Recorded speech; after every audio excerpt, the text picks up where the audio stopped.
Bismillahirrahmanirrahim.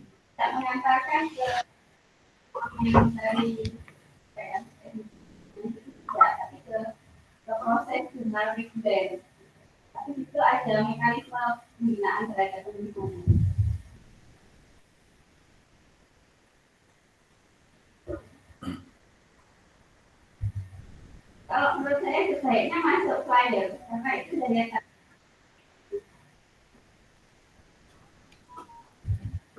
Bismillahirrahmanirrahim.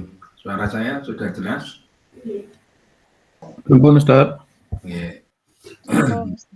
La hadratin Nabil Mustafa Sayyidina wa Maulana Muhammadin sallallahu alaihi wasallam wa ala alihi wa azwajihi wa dzurriyyatihi wa ila jamil anbiya wal mursalin wal awliya wa syuhada'i wa shalihin wa sahabati wa tabi'in wa ulama'i wal musannifin wa jamil malaikatil muqarrabin wa qanna sayyidina Syekh Abdul Qadir Jilani qaddasallahu sirrahu thumma ila musannif hadzal kitab Syekh Ibnu Mursyidil Amin wa syaqibihi Ulumuddin Imam Abu Hamid Muhammad Al-Ghazali rahimahullah ta'ala wa mujanila wa syaqihi hadzal kitab Syekh Abi Bakar Muhammad Asy-Syaqafi rahimahullah ta'ala wa nafa'ana bihim bi ulumihi fid darin amin. Wa ila abi wa ummi wa zawjati wa jami'i auladi wa ahli iyali wa ila jami'i tullab fi hadhil majlis lillahi lahu wa lana al-Fatihah. A'udzu billahi minasyaitonir rajim. Bismillahirrahmanirrahim. Rabbil alamin ar-rahmanir rahim maliki yaumiddin iyyaka na'budu wa iyyaka nasta'in ihdinas siratal mustaqim Suratul ladzina an'amta 'alaihim ghairil maghdubi 'alaihim waladdallin. Amin. Untuk share.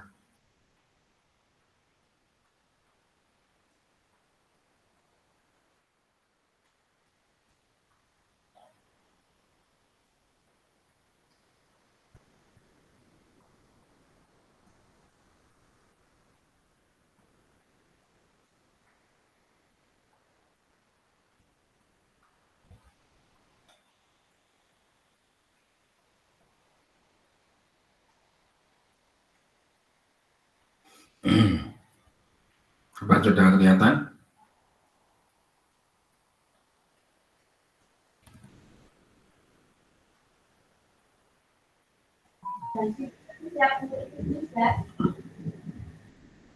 Sudah kelihatan ya?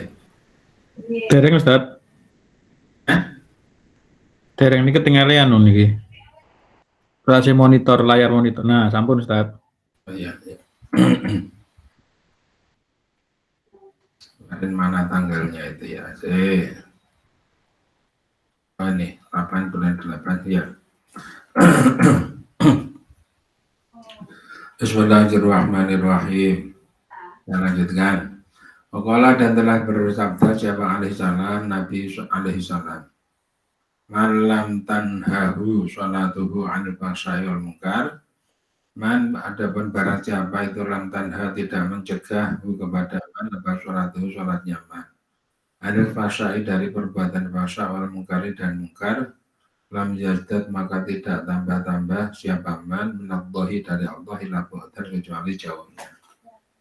Barang siapa yang sholatnya tidak membuat dirinya mencegah dari perbuatan fahsya dan mungkar, maka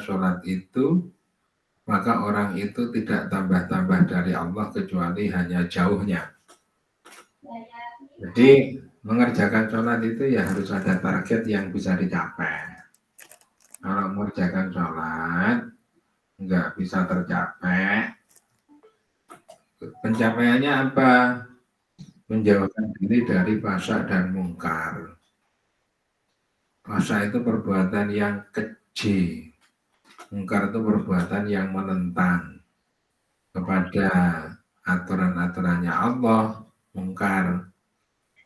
Nah ini sholat itu kendalinya sebenarnya di situ, itu fungsinya di situ.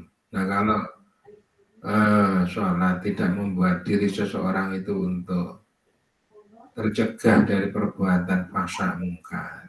Sholat mungkarnya masih tetap jalan. Ya. Ya sama. Goncengan. Pria wanita bukan mukrib. Yo, pelak.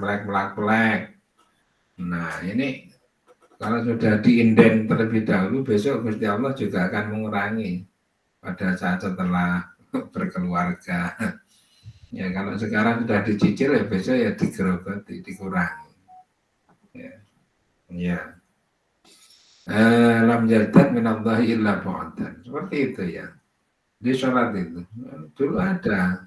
Wah, saya ini Islami pacarannya. Kalau nanti menemukan waktu asar gitu ya saya ajak untuk sholat. Asar di masjid. Habis sholat, bonceng lagi. Nah, ini karena ini sudah resmi pacar saya toh Pak. Ini kan sudah resmi Pak. Resmi kok pacar. Kadang-kadang ya salah kaprah ya seperti itu. Kemarin ya di tafsir sudah dijelaskan naik makrom itu mana saja gitu ya. Itu ada konsekuensinya. Ya memang apa ya? Orang Islam itu harus dikenalkan dengan aturannya sendiri. Jangan orang Islam malah menjadi asing dengan aturannya sendiri, bahkan malah menolak atau malah menentang. Nah ini kebablasan kalau seperti itu. Ya kebablasan. Mestinya dirasakan dulu, dinikmati. Belum menikmati, belum mau merasakan, sudah menolak. Kalau misalnya yang tidak enak itu seperti jamu, tapi kalau sudah merasakan sehatnya akibat minum jamu, ya akhirnya ketagihan untuk sehatnya gitu ya. Illa bodan, karena sholat ini mestinya ada buahnya, yaitu membuat orang itu menjadi tercegah dari perbuatan fahsya serta mungkar. Perbuatan keji, ada orang kok membunuh. Ada orang kok ya perbuatan keji itu membunuh, berzina, perbuatan keji itu menyakiti yang luar biasa, ngamuan, membakar orang, mutilasi dan sebagainya. Ini orang tidak bisa menempatkan agama. Wa'alam dan ngerti asir dan ketahuilah anna sholata tulis sholat itu munajat. Ketahuilah bahwa sholat itu bermunajat, berdoa. Sholat itu bermunajat kepada Allah. Maka bagaimana mungkin itu? Bagaimana itu mungkin? Mungkin apa sholat ma'al ghaflati beserta lupa. Kalau orang itu bermunajat itu membuat permintaan. Kalau orang sedang meminta, bagaimana mungkin dia itu lupa kontrol terhadap permintaannya. Dia itu minta, entah apa sekarang misalnya orang minta. Nah dia lupa dengan apa yang diucapkan ketika meminta. Berarti sama sekali tidak disadari terhadap apa yang diucapkan. Makanya diusahakan ya yang kita ucapkan ketika sholat itu supaya dipahami. Ini tugas bagi kita dan supaya disukseskan. Karena ya umur itu jalan terus itu loh. Kalau itu saja nanti nggak sukses itu malu kalau minta surga kepada Allah Ta'ala. Karena Allah sudah terlampau banyak memberi kepada kita, lupa kita ini untuk berterima kasih kepada Allah. Jangan sampai kita nanti dituduh menjadi orang yang tidak tahu diri, tidak tahu diuntung, tidak tahu diberi nikmat oleh Allah. Gitu.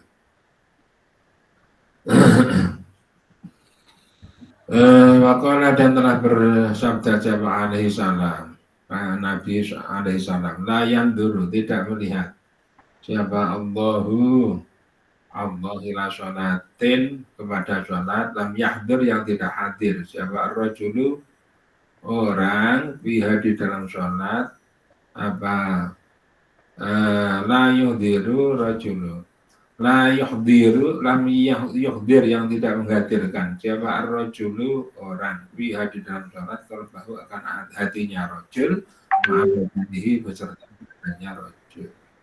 Allah tidak melihat kepada sholat, ya kepada sholat. Sholatnya seseorang yang tidak menghadirkan hatinya bersama-sama dengan badannya. Jadi maunya kalau kita melakukan gerakan sholat itu hatinya menyertai terhadap gerakan itu. Bukan hatinya hilang. Gerakannya ada tetapi hatinya hilang. Allah tidak melihat, tidak menghitung. Makanya di sini orang tasawuf itu mengatakan bahwa barang siapa sholat tetapi tidak khusyuk maka sama dengan enggak sah sholatnya. Artinya mereka itu muspro sudah mengerjakan sholat. Masa mau diulangi lagi sholatnya? Sudah mengerjakan sholat, sudah kadung tetapi ternyata sholatnya tidak memperoleh hasil. Nah, karena apa? Hatinya tidak hudur, hatinya tidak hadir bersama-sama dengan gerakan badannya. Makanya dan ada siapa Ibrahim alaihissalam, Nabi Ibrahim itu ya idza qoma ketika menegakkan atau mengerjakan siapa Ibrahim ila sholati kepada sholat sumi'a maka didengar apa wajibu qalbihi gemuruhnya hatinya Ibrahim min milaini dari jarak 2 mil. Ibrahim itu apabila mengerjakan sholat maka suara gemuruh hatinya itu bisa didengar dari jarak 2 mil. 2 mil 1 mil itu 1,6 kilometer. 2 mil berarti 3,2 kilometer. 3,2 itu terdengar suara gemuruh hatinya. Kita bayangkan ya. Ini hadis Nabi menyatakan seperti itu loh ya. Siapa yang mendengarkan? Tidak tahu di sini. Mungkin kalau manusia tidak. Ini mungkin malaikat. Malaikat mendengarkan gemuruh hatinya Ibrahim. Apa toh yang di dalam hati? Oh ternyata Ibrahim sedang mengerjakan sholat. Jadi hatinya itu ada getaran-getaran, ada gemuruh-gemuruh hati karena gerakan-gerakan daripada munajat kepada Allah Ta'ala pada saat mengerjakan sholat. Ini luar biasa. Luar biasa. Nah, iya, luar biasa. Ya, pada saat sholat itu paling tidak diri kita sendiri itu mendengar terhadap apa yang kita baca ya. Bukan hanya di batin loh ya sholat itu.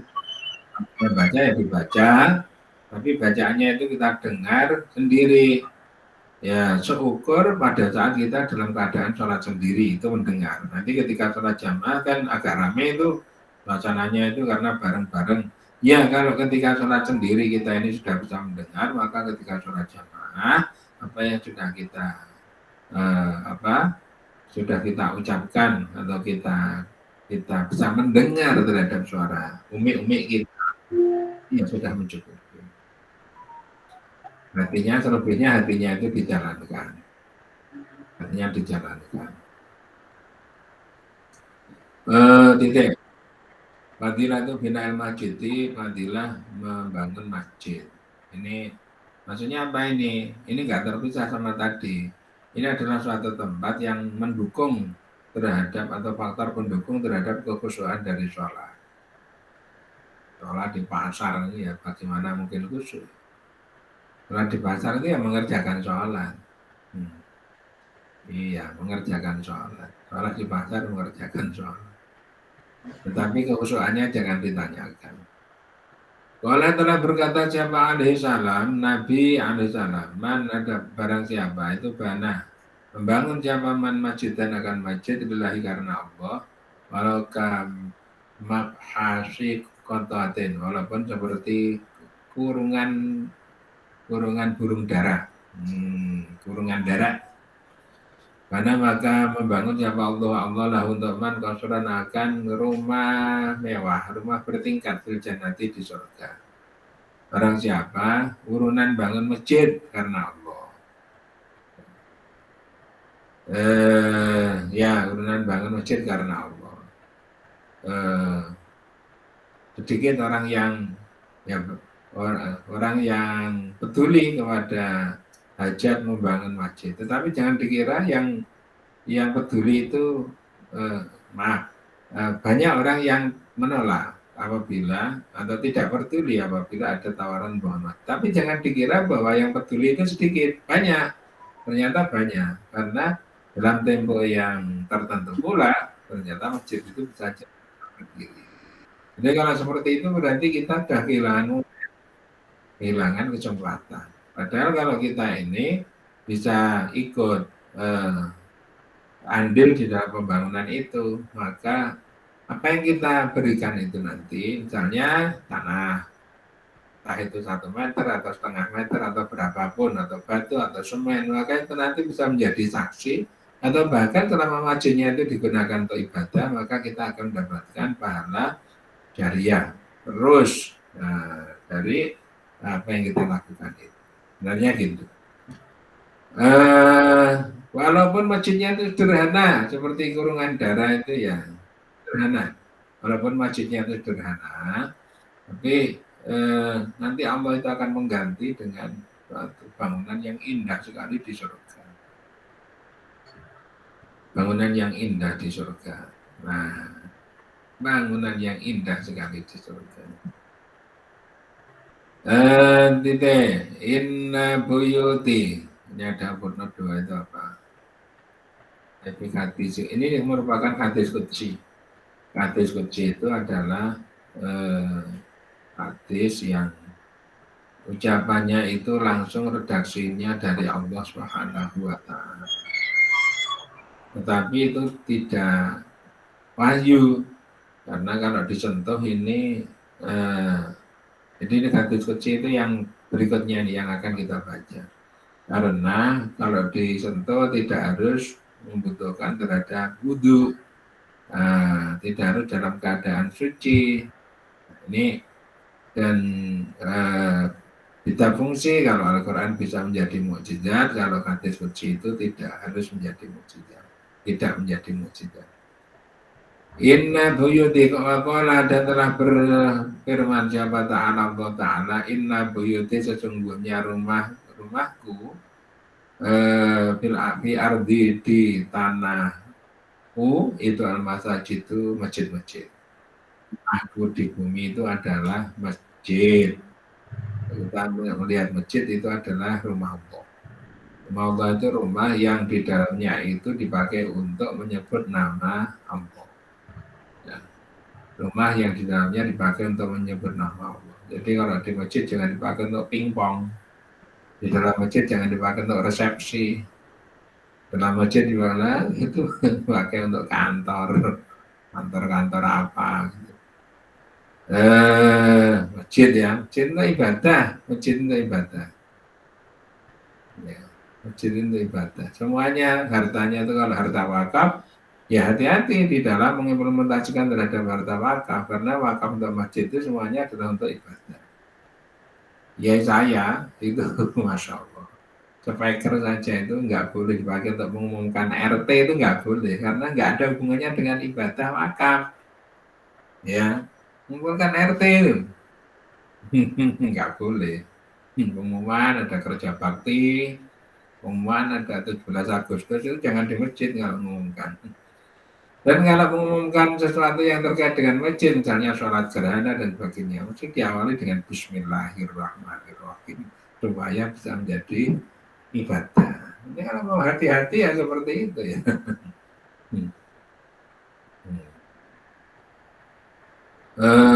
Bismillahirrahmanirrahim. Inna bi ardi ayatul masajid wa inna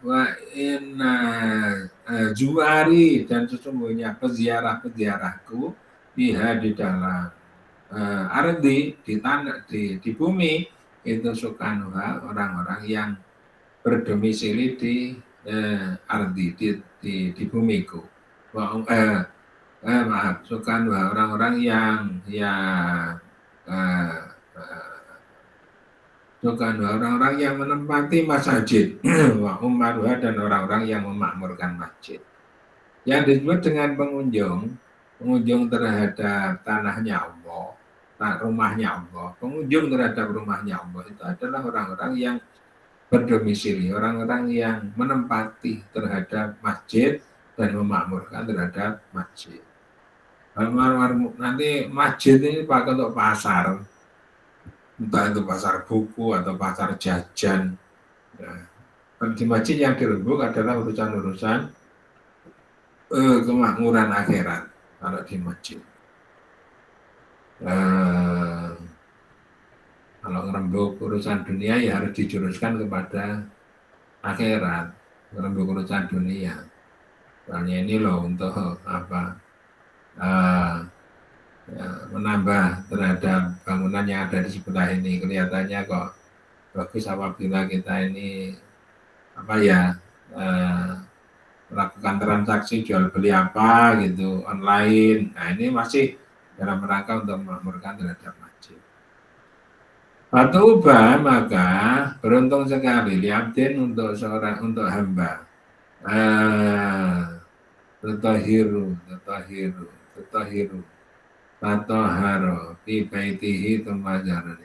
Tataharo yang membersihkan atau mensucikan siapa abad fi baitihi di rumahnya abad. Beruntung sekali bagi seseorang yang dia bersuci di rumahnya. Pak Tumajarani, maka kemudian mengunjungi siapa abad ini kepadaku. Kemudian dia berkunjung mengunjungiku. Di baiti di rumahku. Berarti ke masjid. Ya, ke masjid. Nah, ke masjid. Jadi jangan sama masjid itu yang akrab gitu ya. Jangan sama masjid itu anti. Jangan masjid itu anti. Ya, sama masjid itu anti. Masya Allah, hati itu naudzubillah. Kalau sampai hati itu nggak suka dengan masjid ini segera dikoreksi. Hatiku ini hati jenis apa sih dengan masjid ini kok seperti nggak suka, karena mesti diajak untuk beribadah dan aku berarti nggak suka untuk beribadah. Ini segera dikoreksi, segera diubah. Segera, karena apa? Orang yang berbalik, orang yang menjadi cinta kepada masjid ini jumlahnya nggak banyak, tetapi itu adalah jalan yang paling indah, yang paling menguntungkan bagi orang tua. Paling menguntungkan.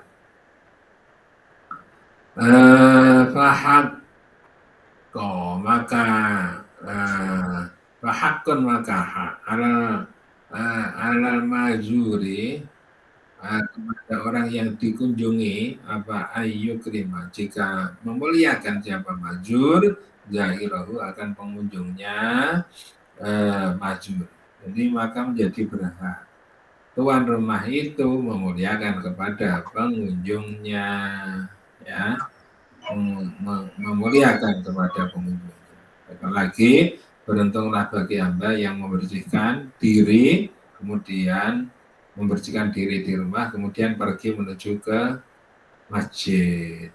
Nanti oleh Allah sebagai pihak yang dikunjungi itu akan memuliakan kepada orang tadi, ya, akan memuliakan kepada orang tadi. Jangan yang namanya memuliakan itu selalu dikaitkan dengan aspek ekonomi. Orang rajin sholat ya tidak kaya-kaya. Jangan. Kebahagiaan, kecukupan hidup itu ukurannya tidak semata-mata harta benda. Kalau kita hanya mengejar harta benda, kita nanti kecelih.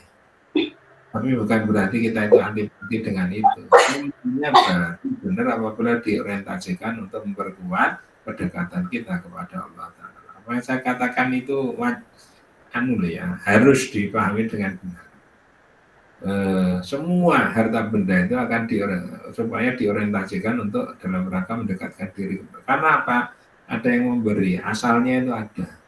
Asalnya jangan sampai kita itu menganggap ini jerih payah kita sendiri. Wah, nanti kalau ditelusur-telusur kita akan blunder itu nanti. Ya, kamu makan pakai apa? Nasi dari mana? Ya, saya beli. Ya kamu beli itu kalau nggak ada gimana kamu? Bukan urusan saya. Ayo sudah makan uang aja situ, kertas dimakan, logam dimakan. Udah makan aja itu. Makan aja itu. 1 juta, 2 juta, 10 juta makan.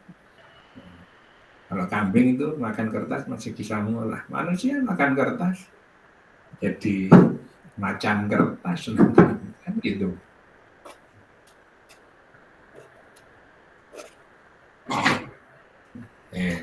belikan beras dari mana? Pak Tani gimana? Cuma nyemplung ke biji tok.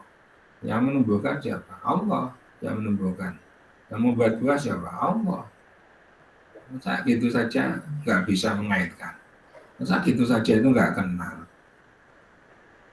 Ini jangan terlalu jauh ya kalau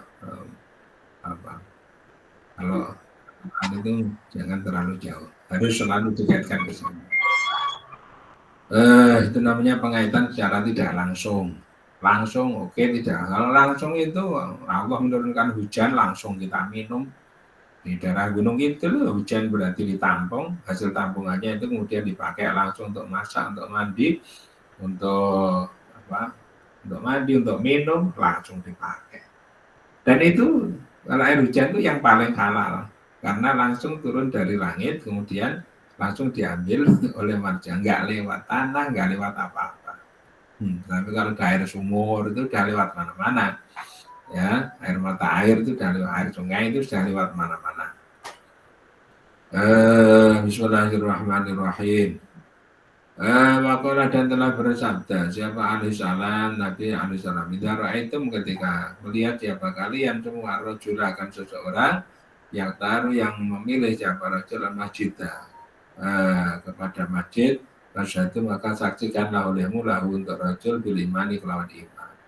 Apabila kalian itu melihat seseorang kok membiasakan diri ke masjid, yaktaru al masjid, orang ini masih muda tapi kok suka ke masjid. Insyaallah orang ini masih muda tetapi kok orangnya semangat pergi ke masjid. Ya, yaktaru al masjid.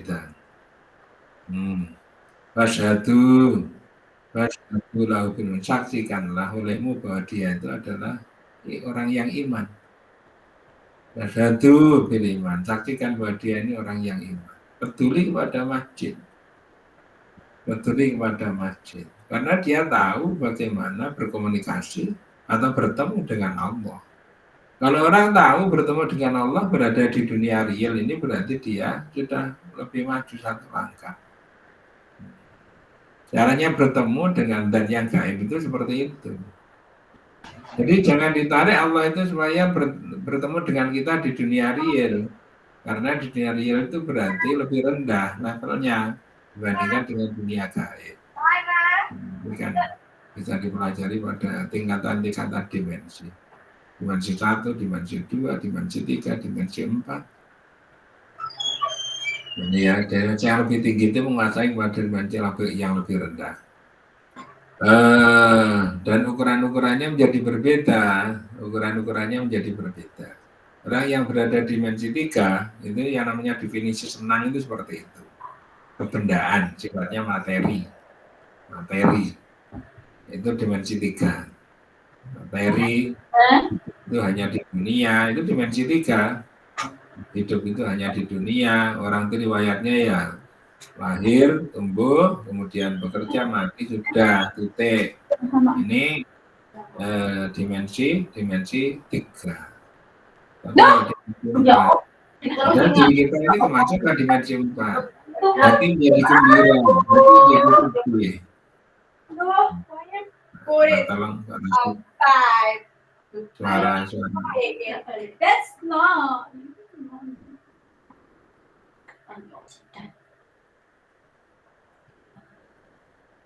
Kamu nggak dapat. Kamu mintanya tahlilan itu. Kamu boleh nggak agak sidan? No, gitu.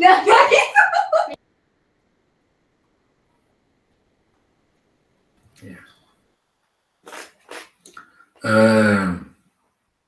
Saya lanjutkan.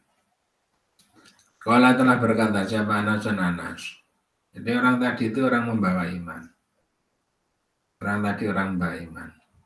Orang seperti itu insya Allah tahu wajibannya di dunia itu apa. Bukan hanya melulu ibadah atau itu enggak. Dia juga akan tahu yang namanya wajib mencari rezeki itu. Dia akan tahu yang namanya wajib menghasilkan sumber ekonomi itu tahu. Jadi menjadi apa? Ya lebih lengkap. Tetapi semuanya tadi itu adalah untuk menyempurnakan pisoanan dia, layanan dia, bakti dia kepada Allah Subhanahu wa Ta'ala. Allah telah berkata, siapa anas, mana barang siapa itu asroja, menghidupkan siapa man sirojan akan lampu fil masjid di masjid lam tajal, maka tidak henti-hentinya siapa malaikat hamalatul arsy dan malaikat penyangga aras itu yastaghfiruna pada mintakan ampun siapa malaikat dan hamalatul arsy lah untuk man dama, selagi ada siapa siapa man ya itu madama, selagi masih ada bidalikal masjid di dalam masjid tersebut apa daun cahaya. Barang siapa menghidupkan lampu masjid. Kalau zaman dulu kan yang namanya menghidupkan itu harus menyediakan minyak, harus ada sumbunya kemudian disulut. Jadi cukup repot. Lampu petromat harus minyaknya diisikan, dipompa, ngasih spiritus, kemudian disulut, nanti menunggu, kemudian dengan minyaknya itu kemudian dipancarkan gitu, maka baru nanti jadi lampunya. Kalau zaman sekarang itu serba listrik, itu ya tinggal tombol saja, cetet on, matikan ya off gitu. Tetapi di sini entah itu model lama atau model baru, definisinya adalah menghidupkan lampu masjid. Maka malaikat dan malaikat yang menyangga aras itu selalu memohonkan ampun kepada dia selagi lampu itu masih ada. Maksudnya lampu itu masih menyala. Selagi lampu itu masih menyala, akibat kamu nyalakan, maka masjid ini menjadi hidup. Masjid ini menjadi dipakai untuk mengaji. Banyak masjid itu yang hanya pakai sholat. Setelah sholat itu sudah sepi, nggak ada kegiatan apa-apa. Nanti pakai sholat lagi. Dan yang sholat juga tidak banyak. Nah, kayak gitu itu ya gimana? Siapa lagi yang memakmurkan kalau bukan orang-orang Islam? Jangan nggak peduli gitu loh terhadap masjid. Nanti ya adzan ya ada tugasnya sendiri tukang adzan. Dan salat ya pasrahkan kepada Pak Imam sama siapa yang mau sholat. Nah, kalian nggak mau. Nah, kapan maunya kalau begitu? Kalau Allah nggak mau sama kita terus gimana kalau begitu? Nah ini supaya kalau Allah nggak mau sama kita terus gimana? Masya Allah. Kalau terlalu banyak orang menyakiti kepada Allah itu terlalu banyak.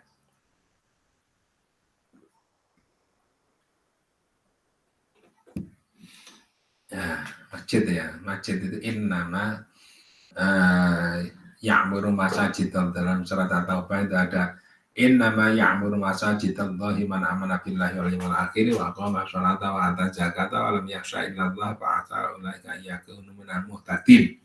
Sungguhnya orang yang mengamalkan terhadap masjid itu orang yang beriman kepada Allah dan beriman kepada hari akhir. Iman kepada Allah, iman kepada hari akhir. Nyampe itu. Memakmurkan masjid itu berarti orangnya beriman kepada Allah, beriman kepada hari akhir. Kalau orang tidak memakmurkan masjid berarti nggak nyampe itu iman kepada Allah, iman kepada hari akhirnya.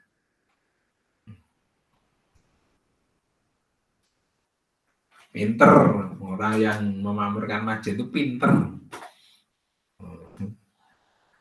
Saya ini agak keras ini karena ini orang mencoba untuk membuat batas antara dirinya yang sebenarnya sangat tergantung kepada Allah, tetapi membuat batas sendiri. Dia itu mau memisahkan, hajir itu orang yang memisahkan diri dari Allah. Polisi dia itu sangat tidak berarti, jelek, salah, dan nanti kalau Allah murka itu berat. Itu ya, membuat polisi, membuat keputusan, tetapi keputusannya itu salah. Harusnya Ya, ini seperti ya orang-orang yang bertolabul ilmi ya semakin besar ilmunya semakin tahu kepada Allah. Semakin banyak ilmunya malah semakin nggak mau tahu kepada Allah. Ya salah, salah, salah pol, salah total. Sama dengan orang naik bumi nggak mau tahu kepada yang punya bumi. Orang ngambil ikan di laut nggak mau tahu kepada pemilik ikan. Itu pencuri-pencuri kayak gitu. Minta izin saja nggak bisa. Nah, siapa yang yang menyadarkan seperti ini kalau tidak kita ya. Enggak, silahkan itu di. Jangan sampai hidup kita itu muspro itu loh, sia-sia, jangan sampai. Sudah hidup itu pas-pasan, harus diprogram gini-gini, malah salah orientasi sekalian.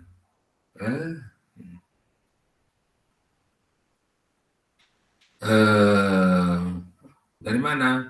Dari belanja piano untuk anaknya supaya bakatnya yang itu siapa yang beri bakat? Siapa yang punya anak itu siapa? Siapa yang memberi bakat? Nah, kemudian dengan punya itu nanti orientasinya kemana? Mau dipakai untuk mengagungkan atau mendekatkan diri kepada Allah, bagus. Tapi kalau nggak ada hanya apa-apa, hanya untuk menyelesaikan supaya masa depannya lebih cerah, sepele, terlalu kecil. Ya. Zaman Belanda dulu itu ada permen yang terbuat dari campuran apa-apa dan tembakau. Itu dipakai oleh tentara Belanda. Untuk apa? Perang. Jadi nggak usah bawa makan yang buahnya itu enggak. Cukup permen-permen tapi ada campuran tembakau. Kalau makan permen itu nanti bisa bertahan hidup selama setengah hari. Kalau 2 permen 1 hari. Coba betapa hidup itu kalau hanya untuk bertahan hidup itu sangat sederhana. Permen 2, permen 3 itu sudah cukup. Masa sih mau kita habis-habiskan untuk kayak gitu? Dan pol-polnya kesenangan itu apa? Nah, Bismillahirrahmanirrahim. Kaitannya dengan itu definisi-definisi kesenangan itu supaya diorientasikan kepada yang religius itu apa? Kayak gitu itu nggak modern. Yang modern kayak apa? Oh, yang pesepak bola dia udah pada sadar dan waktunya sholat. Safri Sairin ketika menang gitu ya, gol itu ya mesti sujud syukur. Nah itu yang benar itu kayak gitu. Yang namanya Ibrahim Mufik itu sepak bola internasional kayak gitu itu waktunya sholat ya sholat. Dulu nggak boleh, sekarang boleh. Ya, sekarang tuh lagi booming loh, agama Islam di negara barat itu lagi booming. Kalau kita itu nggak peduli, kita nanti malah ketinggalan terhadap mereka, Masya Allah.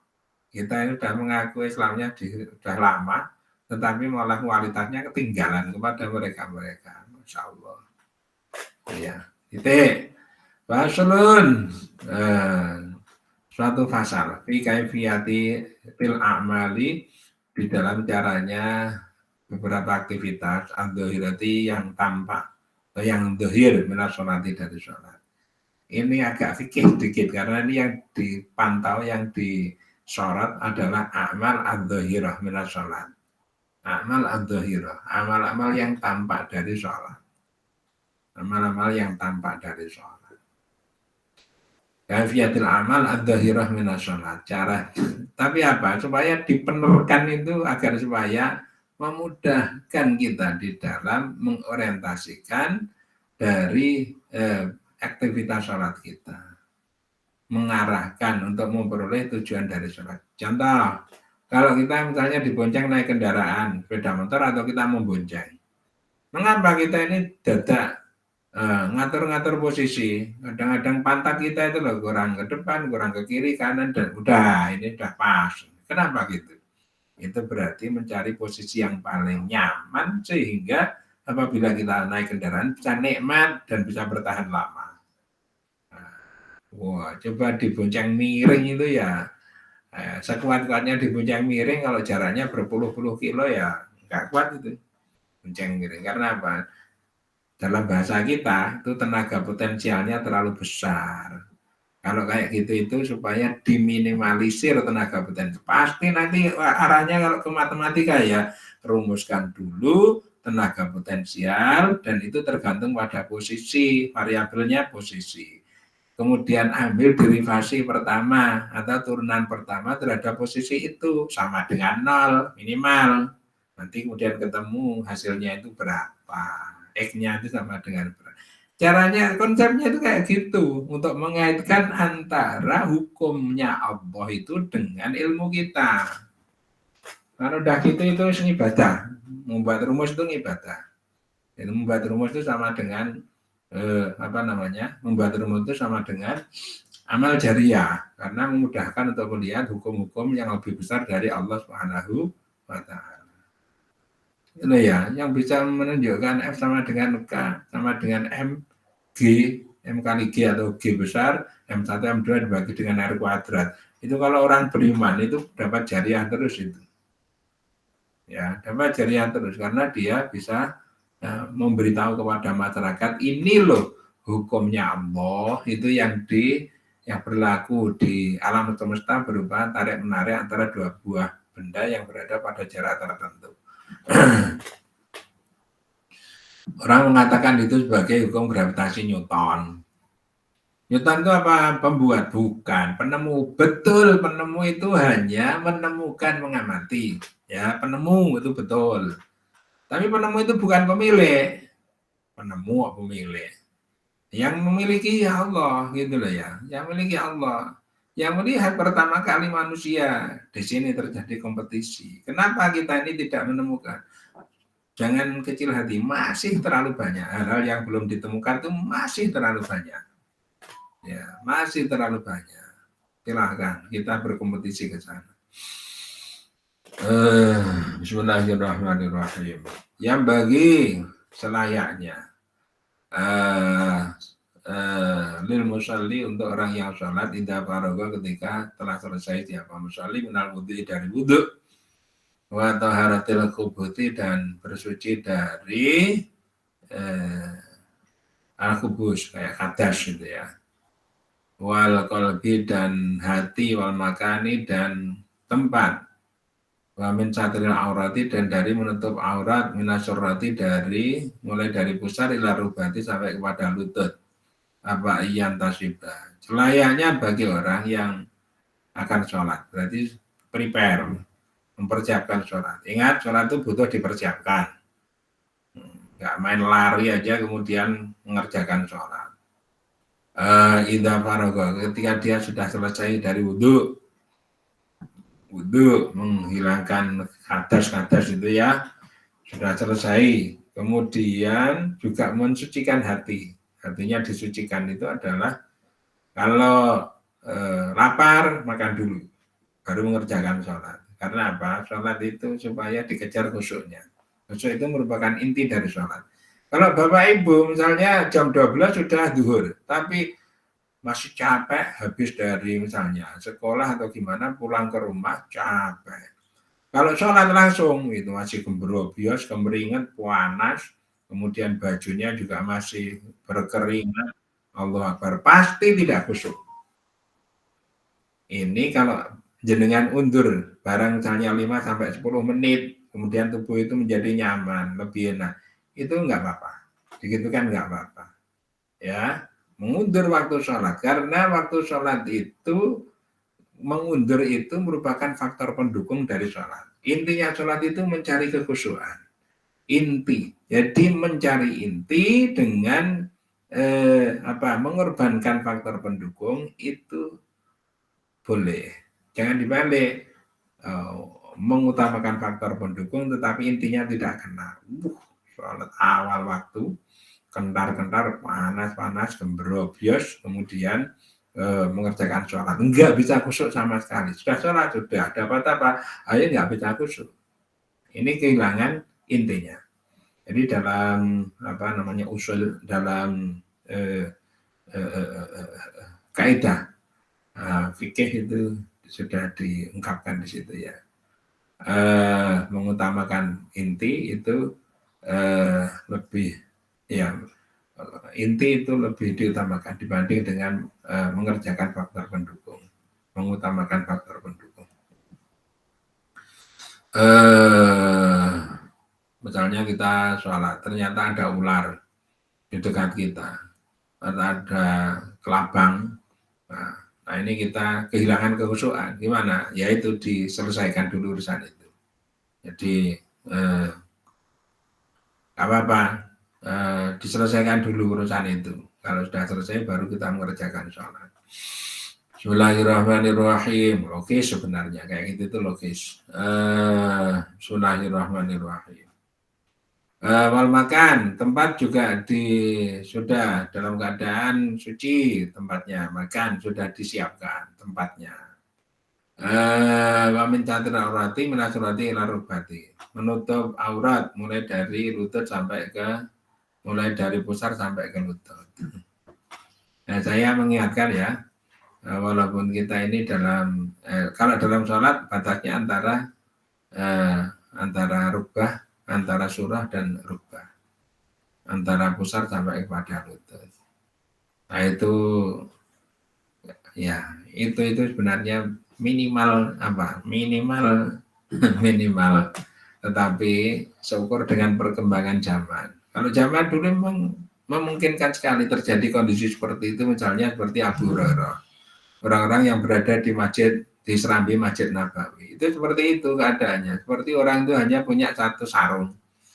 Kalau diangkat ke atas maka bagian bawahnya kelihatan, bagian dia diturunkan ke bawah bagian atasnya kelihatan. Kalau seperti itu batasnya yaitu antara surah dan rukbah. Tapi kalau zaman sekarang yang namanya pakaian sudah melimpah, kain juga macamnya banyak sekali ya. Toyobo, kain tetron, kain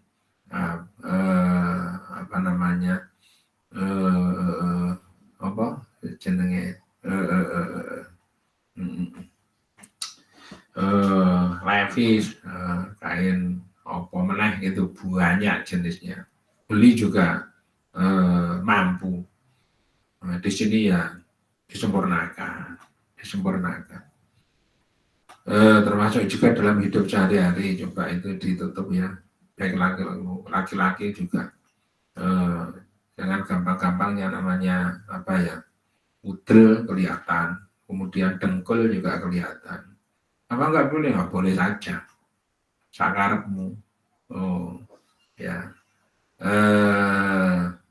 Tetapi kalau di luar itu untuk manusia kamu itu mempersiapkannya lebih dari itu, kemudian kepada Allah itu kamu sodori kayak gitu, berarti kita itu menghina kepada Allah. Nah ini yang perlu dipahami itu di situ sebenarnya. Jadi saya itu termasuk pembela supaya Allah itu diutamakan ya, pembela itu.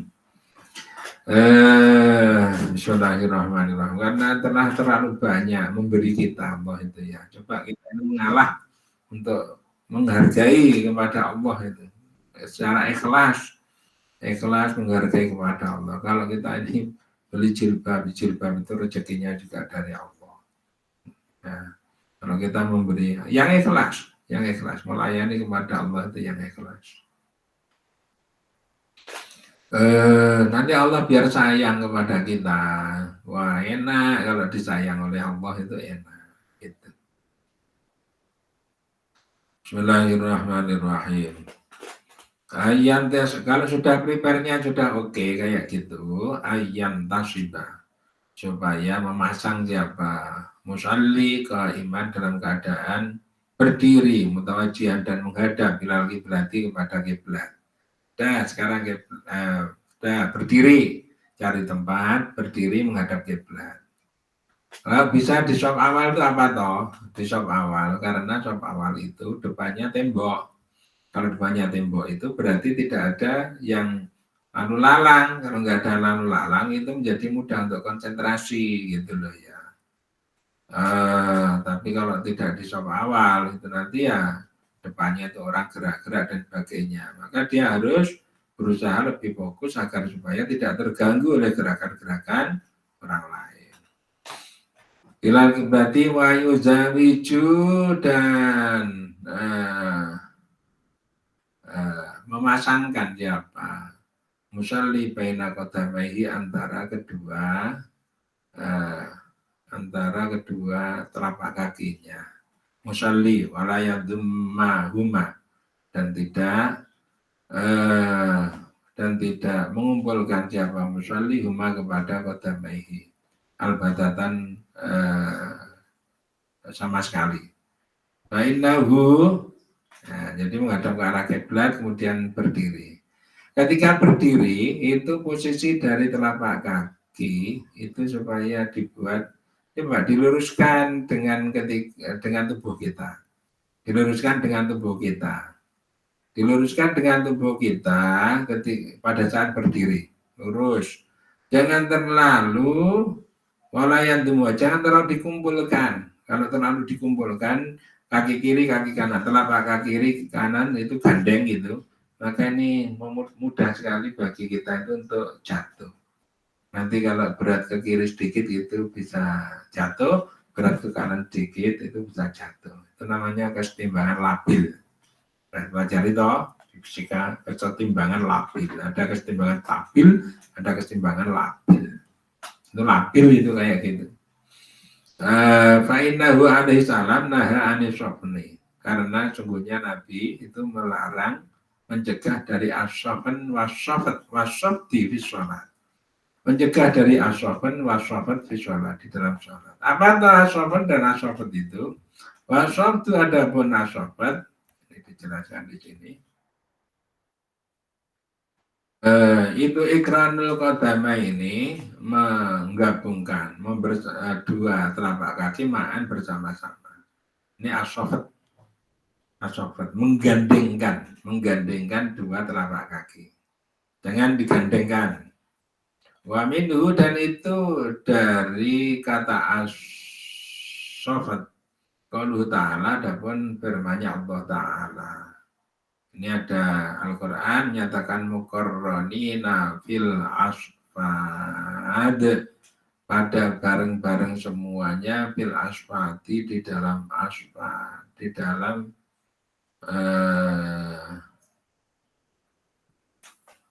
belenggu, di dalam di belenggu kayak di tali gitu. Semuanya di rantai, semuanya di tali. Berarti sulit untuk bergerak.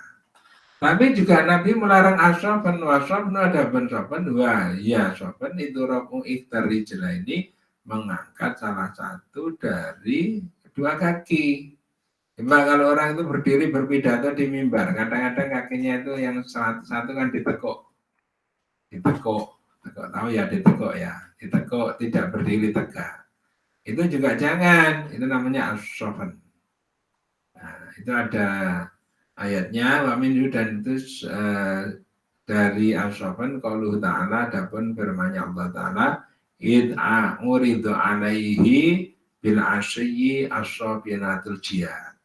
Ketika ditampakkan alaihi kepada Sulaiman bil asyi pada waktu sore apa asyafinatul al-jihad. Kuda-kuda yang indah al-jihad yang mengangkat kaki salah satunya itu ya. Kalau kuda itu bagus, kudanya bagus, kemudian kakinya salah satunya yang depan itu diangkat, itu namanya asyafan untuk kuda. Ini Nabi Sulaiman itu punya kuda-kuda jumlahnya sampai 40 ribuan. Kuda itu rapi ya kudanya, seragam dan ghurran muhajjalin, bagian kepalanya itu ada warna putihnya, bagian kakinya itu ada warna putihnya, mahal kuda kayak gitu, bisa sampai ratusan juta loh ya, kuda kayak gitu itu mahal, ghurran muhajjalin, jumlahnya sampai puluhan ribu. Tetapi kebanggaan terhadap kuda-kuda itu ternyata telah melupakan Sulaiman untuk sholat asar. Masya Allah. Sholat asar. Nabi Sulaiman telah lupa mengerjakan sholat asar itu. Masya Allah. Menyesalnya luar biasa. mohon ampun kepada Allah Ta'ala. Mohon ampun karena harta dunia yang begitu mewahnya itu. Ini ya, contoh Nabi itu kayak gitu ya. Cara memandang dunia itu kayak gitu. Nabi memandang dunia itu kayak gitu. Masya Allah ya, Masya Allah. Ya. Cara memandang dunia kayak gitu. Kayanya, kaya raya betul. Kaya raya betul. Tapi memandang dunia ini sampai penyesalan tuh nggak cukup sekali kayak gitu. Kalau kayak saya itu ya kalau menyesal barang sekali sudah itu sudah. Enggak, ini terus saja sampai Allah itu bisa menurunkan ampunannya. Nah, itu terus menyesal, nangis gitu karena akibat kuda itu bangga terhadap kudanya, ini kemudian lupa untuk mengerjakan sholat asar. Mohon ampun kepada Allah. Akhirnya sebagai bagian daripada bukti dia itu tidak mau diganggu oleh kuda-kuda yang hebat-hebat yang jumlahnya sampai 40.000 itu, dia bersama anak buahnya, tarik samurai, babati semua itu. Leher-lehernya kuda, kaki-kakinya kuda dibabati semua. Wes, habis. Tapi dagingnya dibagikan kepada fakir miskin. Nah, tapi ini diterima ya oleh Allah. Pengorbanan Sulaiman yang sebegitu tulusnya itu diterima oleh Allah. Dan Allah ternyata berkenan menggantikan kuda-kuda yang larinya 35 km per jam itu diganti dengan menundukkan angin. Sulaiman, silahkan kamu mau ke mana saja silahkan menggunakan angin. Tidak cuma kamu membawa orang berapa itu juga bisa. Ya, angin ditundukkan dan kecepatan angin lebih dibanding dengan kuda, sekitar 50 atau 45 km per jam gitu. Tapi Nabi Sulaiman itu ketika dari Mesir menuju ke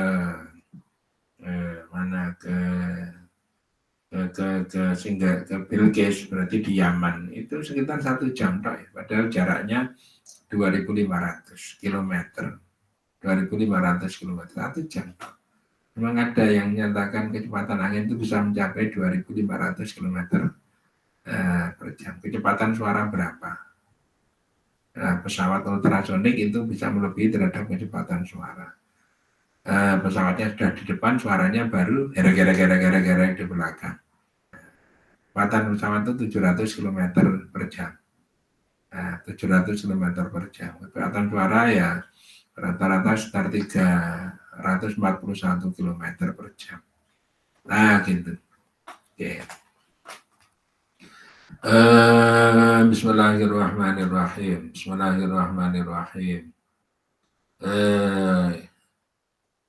Menundukkan angin, ditundukkan angin itu. Angin ditundukkan. Dengan angin itu, maka angin ini juga bisa membawa berita. Ketika Nabi Sulaiman naik permadani, naik angin itu, ada orang melihat kepada Sulaiman. Pak Tani melihat kepada Sulaiman. Aduh, Masya Allah. Oh, enaknya ya orang diberi nikmat seperti Nabi Sulaiman gitu. Masya Allah, enaknya naik angin ke sana ini dilihat betul sudah indah, sudah nikmat, orangnya bagus, kemudian kaya raya, bisa memiliki mukjizat. Aduh, enaknya. Nah, dia menyebut subhana man a'taakum mulukan adiman ya ala Dawud. Maha suci zat yang telah memberi kepada engkau Sulaiman bin Dawud itu kerajaan yang agung, kerajaan yang agung. Lalu ternyata sebutan dari Pak Tani tadi itu disampaikan oleh angin menuju Sulaiman. Nabi Sulaiman mendengar ketika di atas, loh, ada suara ini. Langsung Nabi Sulaiman itu mengejar kepada Pak Tani. Pak Taninya dikejar, yuk takut ya melari. Pak Tani, berhenti dulu kamu, berhenti. Nah, Enggak, berhenti dulu. Terus bertemu kemudian ditanya, kamu tadi bilang apa? Enggak, saya itu enggak. Takut ini karena dianggap ini mencela Nabi Sulaiman atau gimana. Enggak, saya ingin tahu kamu tadi itu bilang apa. Saya hanya bilang subhana man a'takum mulkan. Saya itu, ya intinya itu saya itu heran kepada panjenengan, masya Allah kok ada orang kayak gitu. Ya. Ini subhana man a'takum mulkan adiman ya'latahu. Nah, mengucapkan tasbih Pak Tani tadi. Lah, akhirnya Nabi Sulaiman berkata, ketahuilah Pak Tani, tasbihmu subhana man a'takum, itu kan tasbih. Tasbihmu satu kali itu kalau ditimbang itu lebih berat dibanding dengan dunia seisinya. Nah, masya Allah gitu ya. Nabi kayak gitu, tahu bobotnya subhanallah itu tahu. Subhanallahmu itu, tasbihmu itu kalau ditimbang lebih berat daripada dunia seisinya. Jadi kalau kita setelah sholat itu baca subhanallah 33 kali. Subhanallah. Tapi itu supaya diresapi betul. Karena itu berat, bobotnya itu tinggi. Gitu. Nabi Sulaiman.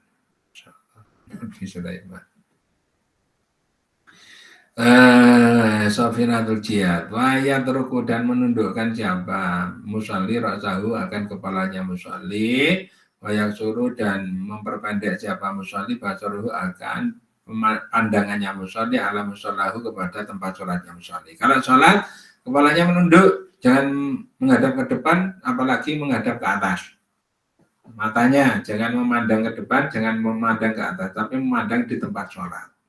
Makanya kalau memandang tempat sholat ini, kalau memandang di tempat sholat ya. Maka kalau orang sufi itu sajadah yang ada ukir-ukirannya, ada gambar-gambarnya, termasuk gambar Ka'bah, itu sebenarnya ngeriwuk-ngeriwuki, ngerepot-ngerepoti. Nah, karena harus mengatasi bahwa Ka'bah itu bukan yang ada di situ. Ka'bah itu bukan yang ada di sajadah, itu enggak, nanti keliru. Masih ada tugas. Tapi gimana orang sufi? Yang polos. Nah, yang polos. Dengan polos itu bersih, itu memudahkan untuk meluncurkan terhadap hati itu menuju kepada Ka'bah yang di sana. Yang sana itu merupakan Baitullah. Itu. Nah, kalau dicermati, itu sajadah itu kalau dibalik tulisannya made in China. Made in China. Berarti, makanya jangan diolok-olok orang kafir memfasilitasi kita sholat kayak gitu, diolok-olok. Ya, lalu bikin sendiri memfasilitasi orang Islam sholat. Ya namanya astronomi itu ya yang fasilitasi ya orang-orang kafir. Nah, pesawat untuk umrah sekarang sudah musim umrah. Itu ya Boeing 537 ya, dan seterusnya itu ya. Kejar sampai kayak teknologinya Sulaiman itu loh ya, jadi angin aja bisa dikendarai. Kalau pesawat itu di bawah angin, kalau ini pesawatnya dihilangkan les pesawat kemudian diganti dengan angin langsung dikendarai dan bisa dikontrol, bisa dikendalikan kemana oleh angin. Bismillahirrahmanirrahim. Kalau kita baru terkenal masuk angin ya. Kalau kita baru terkenal masuk angin. Kalau Nabi Sulaiman mengendalikan angin. Memandang di tempat sholatnya wayuhdiru dan menghadirkan siapa musalli an-niyata akan niat. Niatnya dihadirkan. Niatnya dimunculkan. Niat wala ba'sa dan tidak apa-apa biqiraatin dengan mengucapkan. Mengucapkan niat itu enggak apa-apa supaya pengganggu yang ada di luar konteks itu terkalahkan. Ada suara anak gemuruh, main-main dan sebagainya. Nah, gini orang sholat sana malah gemuruh. Ini enggak apa-apa. Wala ba'sa biqiraatin. Diucapkan, tapi hatinya juga digerakkan. Ucapkan kamu. Ini untuk sebelumnya. A'udzu birabbin nas. Kalau a'udzu birabbin nas malikin nas ilahin nas min syarril waswasil Qul birabbin nas malikin nas ilahin nas min syarril waswasil al-waswasil fi sudurin nas minal jinnati wan nas. Itu diucapkan. Kadang juga ini tahasunan karena menjaga diri dia dengan ucapan Qul birabbin nas itu minasyaitani dari setan. Supaya tidak digoda oleh setan. Setan senang sekali menggoda orang yang mau mengerjakan sholat. Ya. Tapi ingat, setan itu nggak bisa menggoda orang itu apabila sholatnya itu ketika manusia itu sujud. Nah, sujud ini berdoa, sujud. Kemudian yang kedua menengadahkan tangannya menuju ke arah atas. Karena godaan setan itu dari arah depan, belakang, kiri, kanan. Ya. Dari arah depan, belakang, kiri, kanan, atas dan bawah belum disentuh oleh setan. Kadang-kadang juga perlu diucapkan a'udzubika min hamazatis syayatin wa a'udzubika rabbi ayyahdurun. Saya berlindung kepada Allah dari godaan atau gangguan-gangguan setan dan saya berlindung kepada Allah dari hadirnya atau datangnya setan-setan. Nanti kalau a'udzubika rabbin nas, malikin nas, ilahin nas, itu kemudian baru masuk kepada sholat. Oke, sudah sampai menjelang jam 21:26. Jadi saya batasi dulu. Bismillahirrahmanirrahim. Lam yahdalim qadu dhaharan abada wa madataka ashabi hatta zamani من هدى وابو فلم ظهر قواما وقعان لبابة أبدا في جسمه الحسن بقلبه كان من رؤية تبدت ولا يرى أثر بول منه في عالمي وقلبه قد كان والعين قد نعت لا يرى ذلة الشمس إذا قد جعل ذا قوما إذا ذا الولادة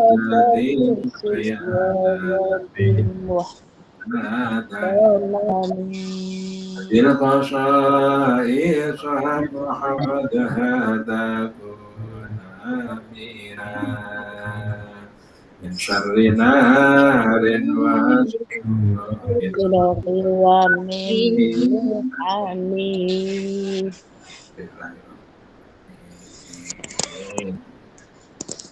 Ini